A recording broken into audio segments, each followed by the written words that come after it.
This is the Wise Guy Radio Show, a podcast dedicated to the education and advancement of today's artists in the world of glass.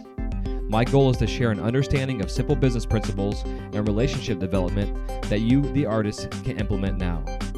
Starting with good habits and a solid foundation, you can grow not only as an artist, but also an artistic entrepreneur. Welcome to the Wise Guy Radio Show. You're listening to the Wise Guy Radio Show.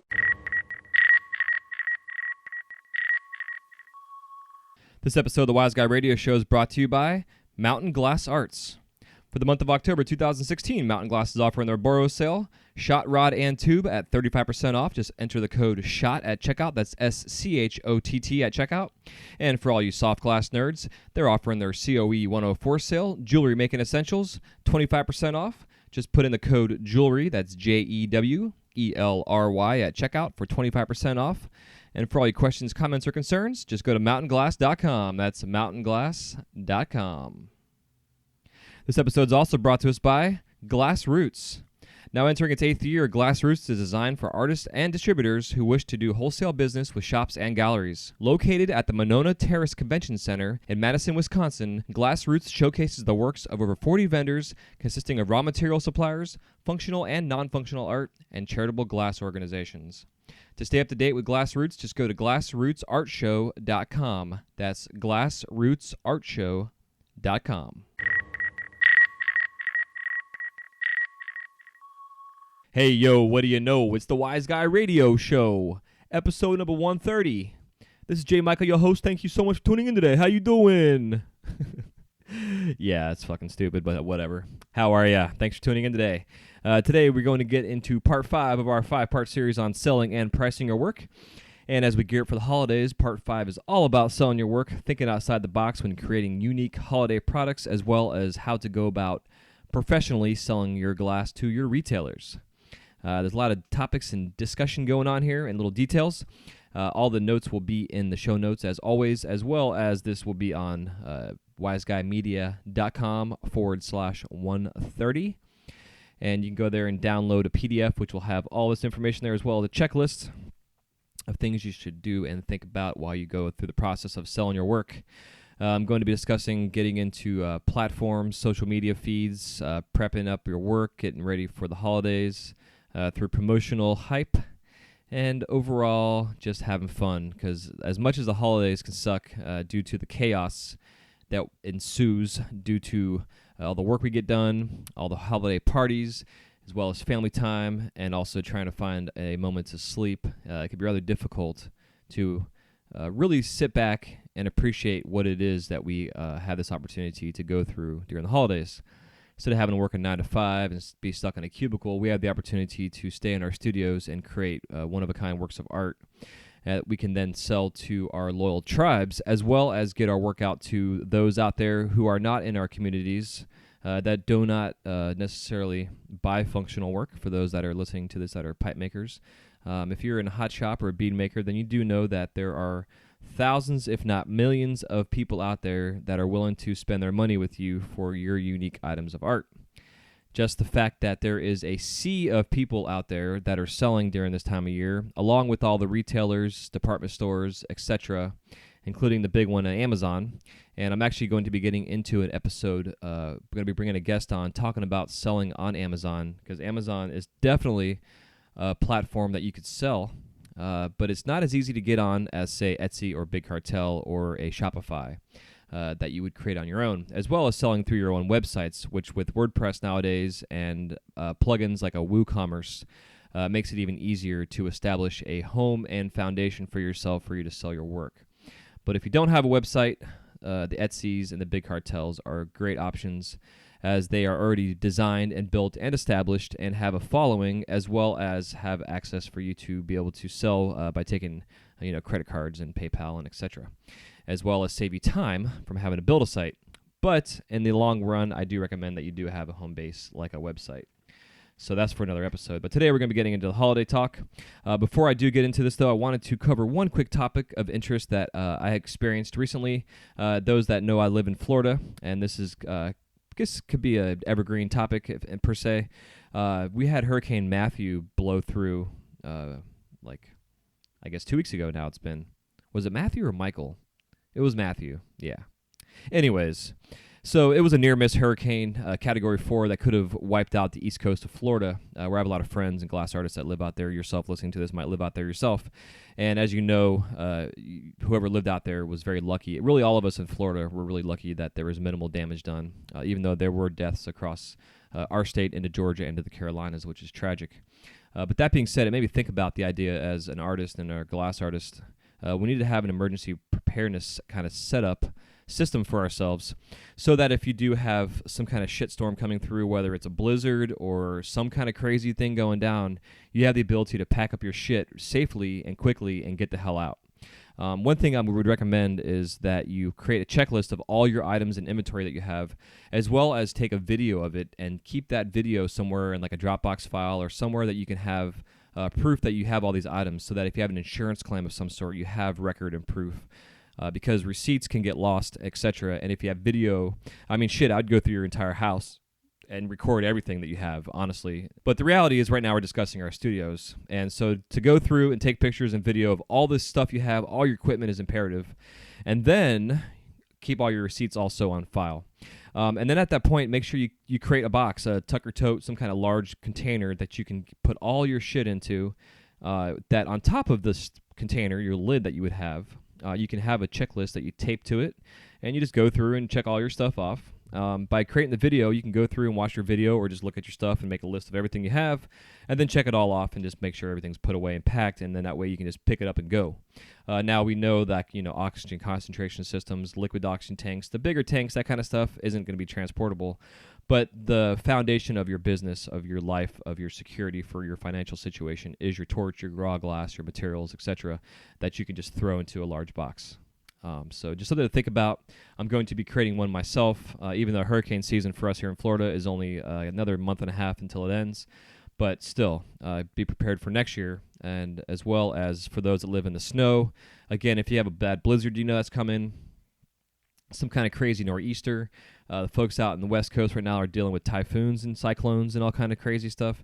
We all around the country or around the world have to deal with weather. So whether you're living in China or in India or Australia or wherever the hell you are, make sure you have some kind of way to put all your stuff into one box and get the hell out if you have to. And there's the Wise Guy Radio public service announcement of the week. All right, so now it's time for us to move on and get into our discussion about selling during the holidays. But before I do, I still want to go through and thank our sponsors. We have Glassroots that just ended last week. I heard some good things about Glassroots, actually a lot of good things about Glassroots, including the classes. And we're going to be bringing Nick back on as a follow-up to discuss Glassroots, the positives, the negatives, things they could do better, etc. As well as going to be bringing on a couple artists who have studios, production-level studios with artists working under their belt or the wing, whatever you want to call it, to discuss their success at the shows or failures as well, and things that they would do differently through the process, so we can all, as we grow in this world of trade shows, and we pick and choose which ones we like better. I'm going to be promoting Glassroots. I think Glassroots is the shit. They're, to me, the one that is really all about our community and keeping it American-made, not to say American-made, but being locally made glass. Whether you live in Japan, Canada, Mexico, as long as you're making this stuff yourself and you're going to these trade shows and selling it, it's considered, you're making it yourself, if that makes any sense. So that's what's coming up here pretty soon. I got to thank Mountain Glass also. We got to thank the Flow Magazine. If you have not yet gotten your Flow Magazine subscription, definitely go to theflowmagazine.com, subscribe to their newsletter or to their magazine. It's a quarterly magazine that comes out. They just had their collaborative issue, which was amazing issue, showing many, many artists that collaborated through not only just glass mediums, but also various mediums together. And then we also have American Helix with BoxFan, who's also part of the Flow, but also is a part of American Helix. If you like to collab with them or just buy their merchandise or just talk to them, pick their brains, you can just go to AmericanHelix.com, hit them up, and definitely check them out. They're on Facebook, Instagram, everywhere else, as well as the Flow and Mountain Glass and Glassroots. So all their links and everything are on the websites under our affiliates link. So definitely go there, give them some love. If you're new to the industry and you want to buy a new kit for yourself, you can go to mountainglass.com/wiseguy. And on there, you will find a page that is dedicated to the show, the show's their starter kits, and also discounts you can get for buying those kits by putting the promo code WiseGuy in at checkout. And other than that, let's get on with the show.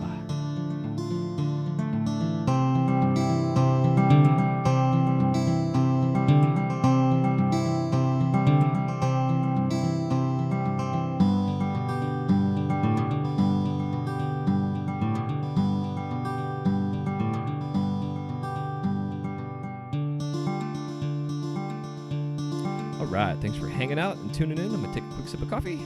Today is a bowl of coffee kind of day, not just a cup, it's a bowl of coffee.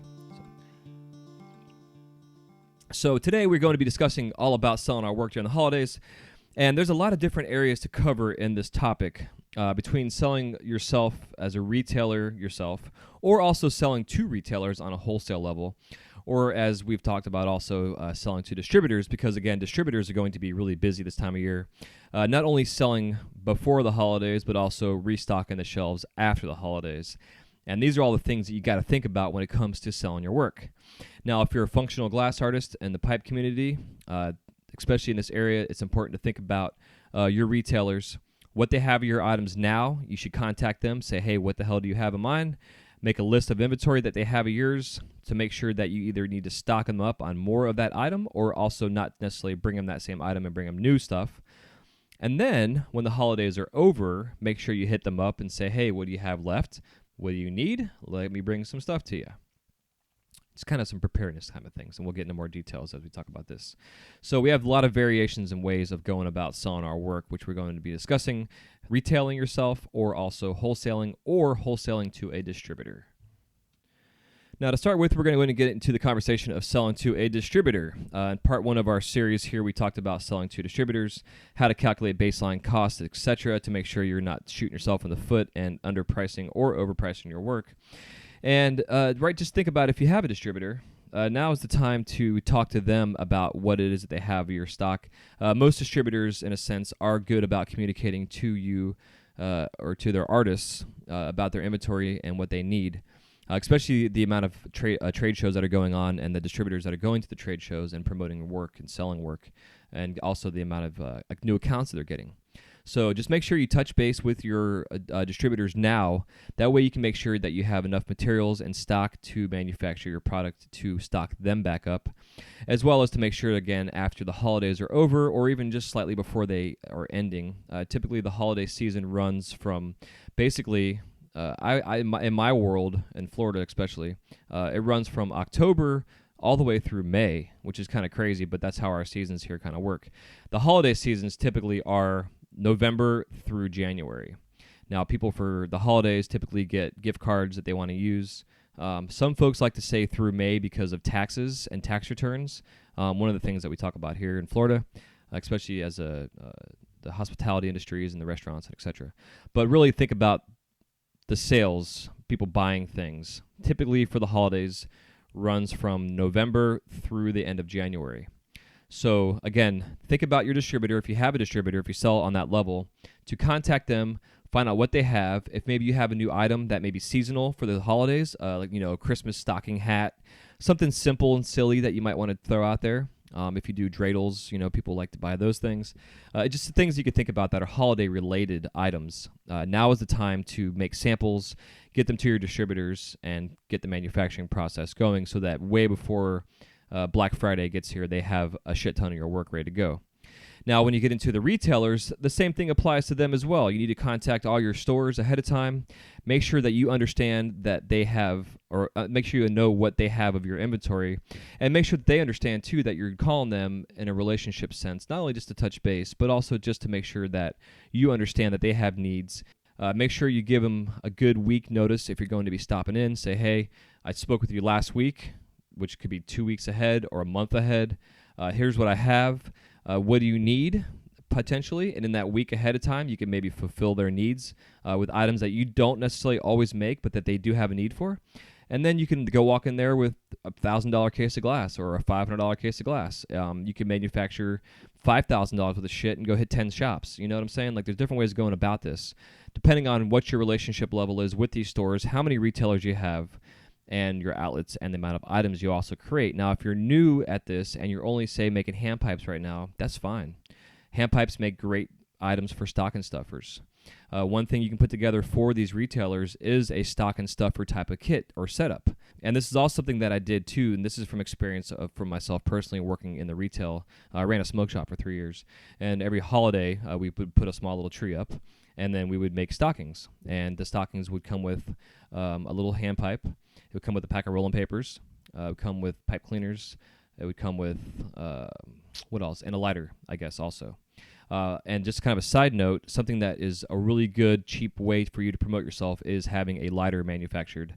Just a generic, clear, piece of shit gas station lighter, or you can go through a website. I'm not sure who they are, but I'll look them up and have a link in the show notes where you can have like a nice Bic lighter made with your logo on it, which you can just stuff into the stocking.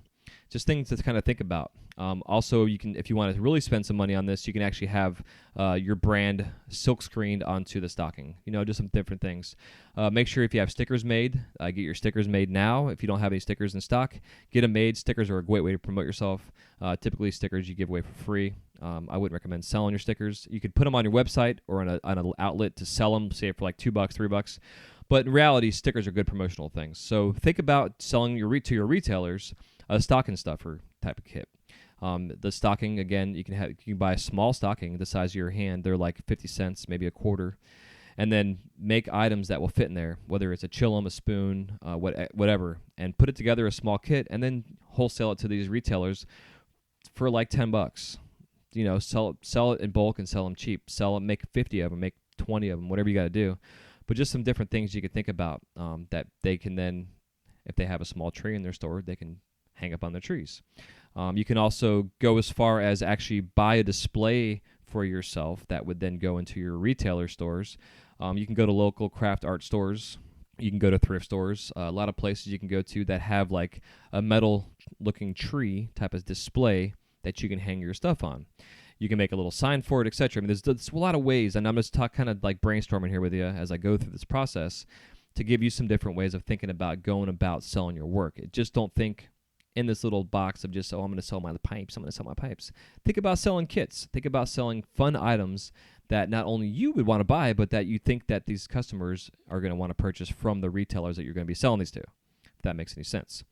Now, something to think about also is that think about conflict of interest in the terms of you selling items specifically to retailers. I wouldn't recommend selling those same items yourself on a retail level as your own store. Getting into the discussion of now selling as your own retailer, this is where you want to think about items that you would sell that would be outside of the box, that aren't going to be necessarily functional items that you could sell on Etsy, or you can sell on a Bigcartel, or you can create a Shopify page for yourself, or if you have a website, you can sell it on there too.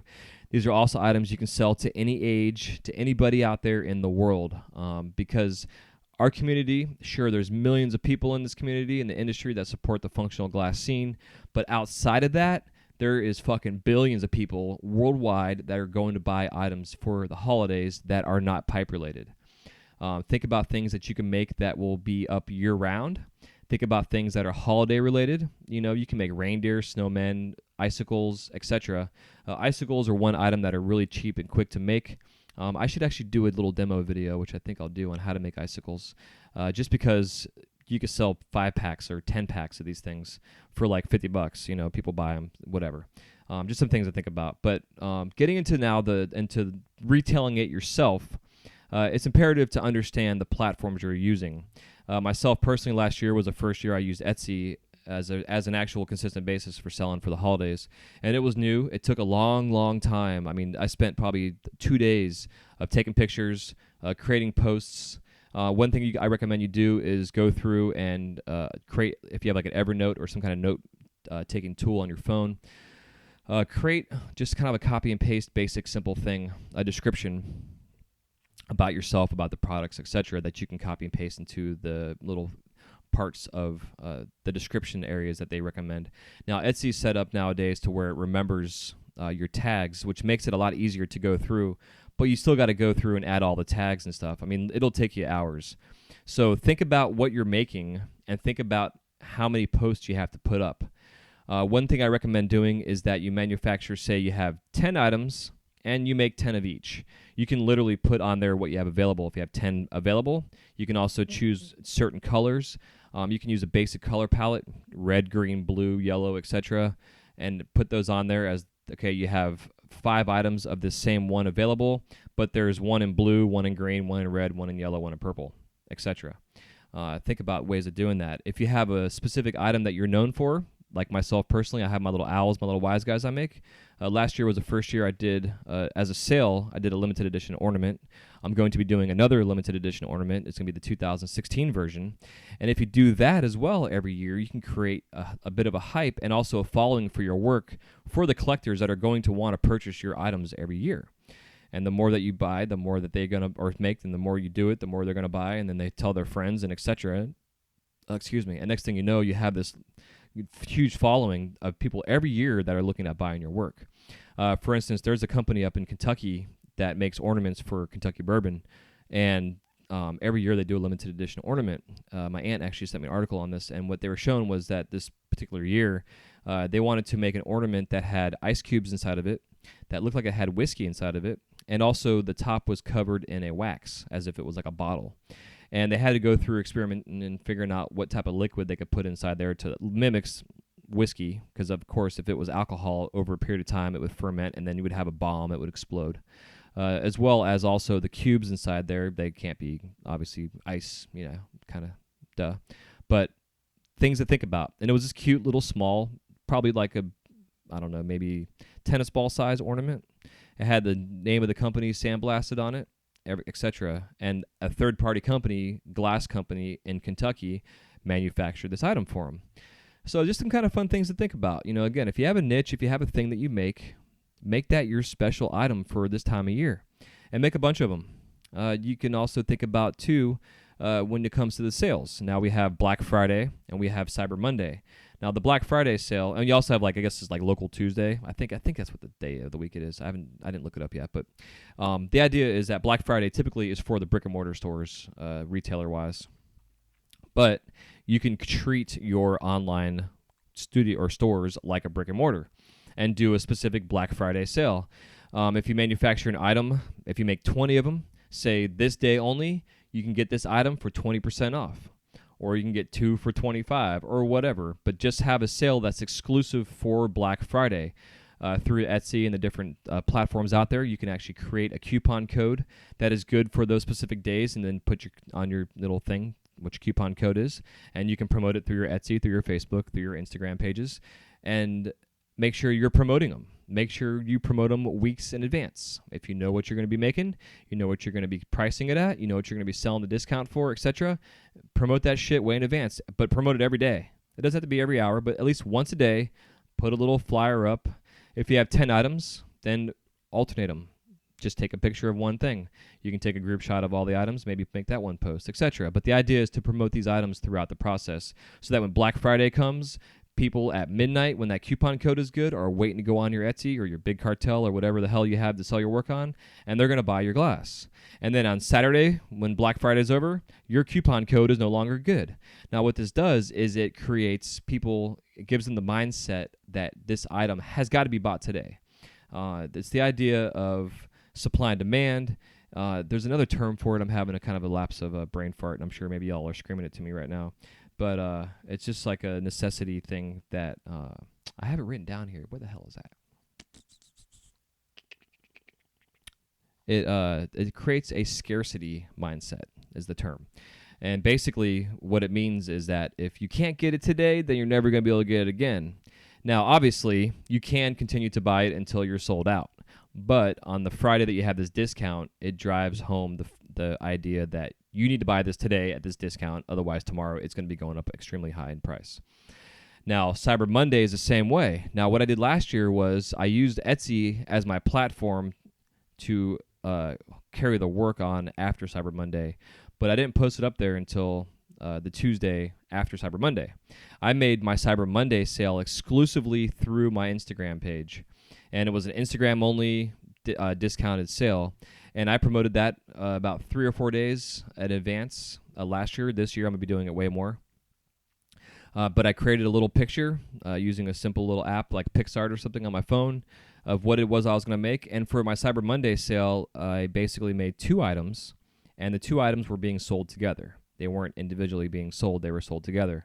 And say I would normally retail these things for $50. I did a 50% discount on that Monday, and I sold out, literally. Now, I don't know how much I lost because I didn't really care. I just wanted to do it as an experiment. I was really trying to feel out the whole idea and the concepts of selling on a Cyber Monday because I had never done it before, and also selling through Instagram as a way and a means to promote yourself. So just ways to think about it. If you don't have a PayPal account, there's different outlets you can have out there to be able to take check cards, debit cards, credit cards, etc. Again, you can use it for Etsy if you want. You can send people to your Etsy page if you have a Cyber Monday sale. You can send them to that item on if you have to. But whatever you feel is necessary to sell your work, go for it. These are just ideas, and I'm just sharing my experiences of what I went through last year. And I had a pretty successful time. One thing I will say is that I recommend that you send everything priority mail, have all your boxes all ready to go. If you have items that you've already created, have everything packed, everything ready to go. That way, when people purchase your items, you can print out their shipping labels, stick it on the box, and get it the hell out the door. Just make sure you stay organized by on the box somewhere, maybe where you'd put your shipping label. Underneath where you'd put the shipping label on the surface of the box, right on there what the item is in the box, so that way you know what it is. If you think you're going to be selling people multiple items, then maybe you want to hold off on packing them ahead of time. It just depends on what you're going about doing, but just think about making this as easy as possible, setting up a system for yourself so that as these sales are going, you're ready to ship them out. Because when it comes to holidays, people want their stuff. And I know last year it caught me off guard. I wasn't actually expecting this amount of sales that I had.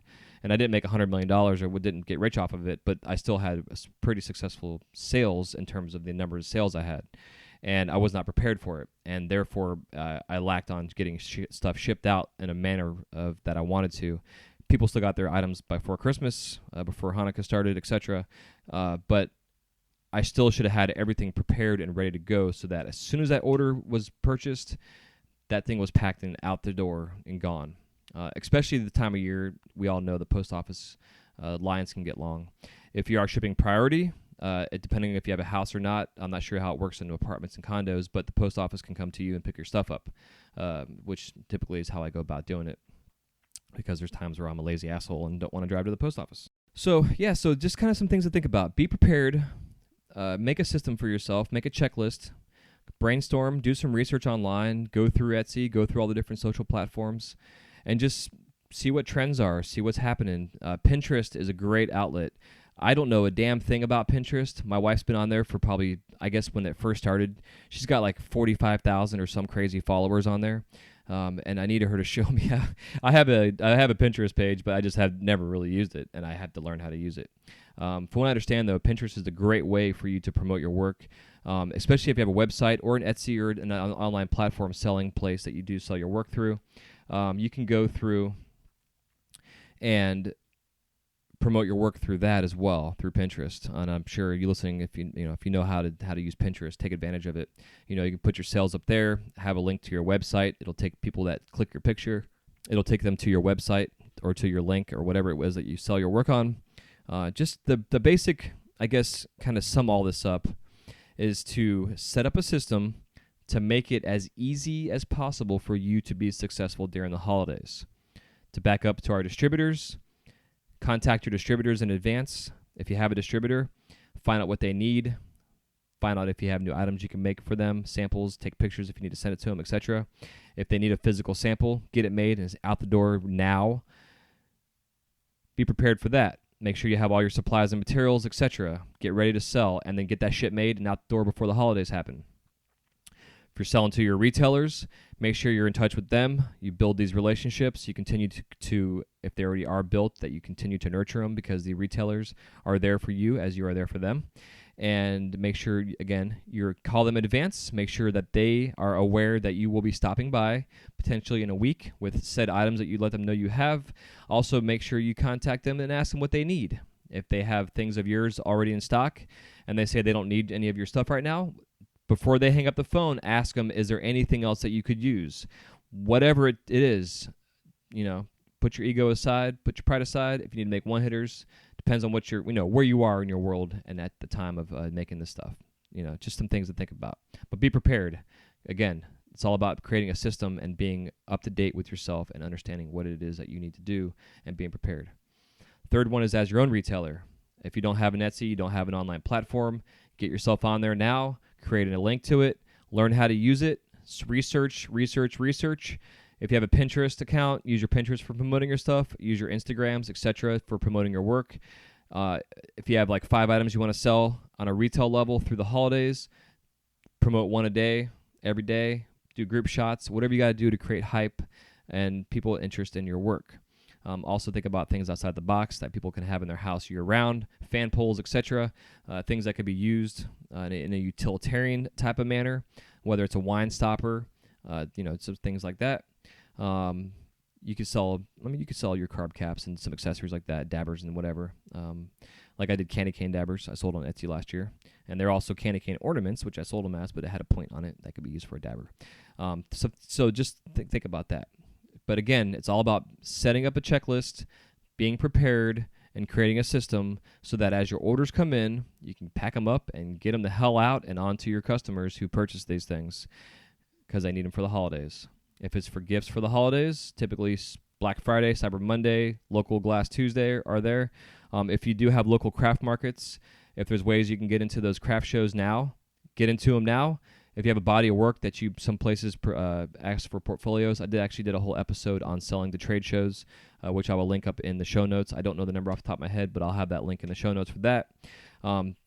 Selling at the local arts and craft shows is a great way for you to promote yourself to your local audience out there, look in your neighborhoods, etc. It's a good, cheap way to get your work out there. If you don't sell anything or a lot of stuff, it's still you're paying the booth fee as a way basically to advertise and market yourself. So make sure you're prepared with business cards. Make sure you're prepared with stickers, any kind of literature you need for people to pick up and have that they have your work.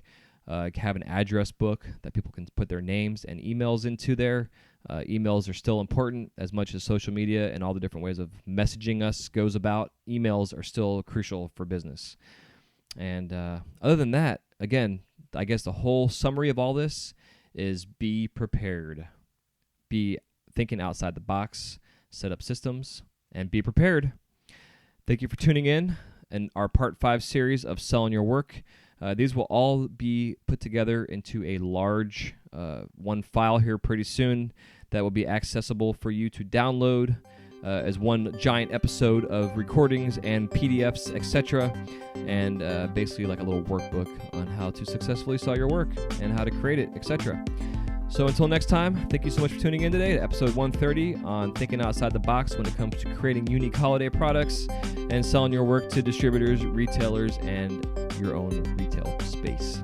Love ya. Go to wiseguymedia.com/130 for this episode. Make sure you subscribe to our newsletter, stay up to date. And again, if you have not yet sent your glass out for our Secret Santa pendant trade, what the hell are you waiting for? Check your emails, check your inbox, check your junk mail folder. I've been sending out emails and have not gotten responses from several of you out there. So please get back to me ASAP. And until next time, have a beautiful day. Happy melting. Stay safe, hydrated, etc. And we'll talk to you on the next episode of the Wise Guy Radio Show. Take it easy. Peace.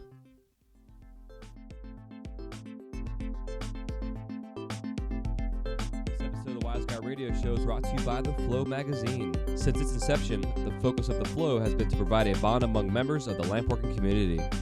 In every issue, you can enjoy great content with the hottest artists and cutting-edge techniques using the latest industry products. These features, along with a continuation of our Women in Glass edition, Glasscraft Emerging Artist Awards, inspiring gallery showcases, dynamic general interest articles, as well as health and safety information, make The Flow the leading international lampworking journal. For more information or to subscribe to The Flow, go to theflowmagazine.com. That's theflowmagazine.com.